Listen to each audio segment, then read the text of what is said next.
শুভলক্ষ্মীকে আরিয়ার যত্ন নিতে দেখে সাজ প্রচণ্ড রেগে যায়। তার মনে একরাশ অভিমান দানা বাঁধে।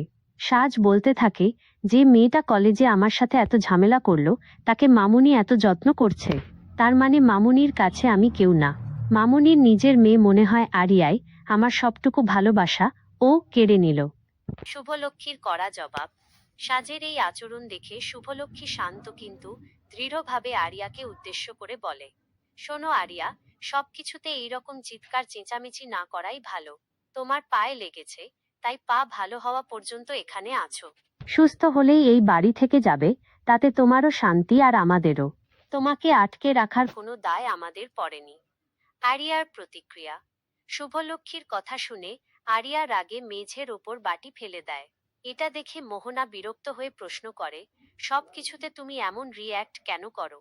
ওদিকে আরিয়া মনে মনে পরিকল্পনা করতে থাকে যেভাবেই হোক তাকে দ্রুত এই বাড়ি থেকে চলে যেতে হবে।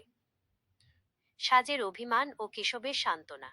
সাজকে কাঁদতে দেখে কেশব তাকে আদর করে বোঝাতে যায়। সে বলে, তুই তো জানিস মা, শুভলক্ষ্মী সবাইকেই এমন ভালোবাসে, এটা নিয়ে মন খারাপ করিস না। ঠিক সেই মুহূর্তেই শুভলক্ষ্মী সেখানে উপস্থিত হয়। সাজের চোখের জল দেখে সে কিছুটা রসিকতা আর কিছুটা স্নেহের সুরে বলে ওঠে, একজনের পায়ে ওষুধ লাগিয়ে দিয়েছি বলে আর একজনের এত অভিমান? এ তো দেখছি চোখ দিয়ে একেবারে গঙ্গা যমুনা বয়ে যাচ্ছে।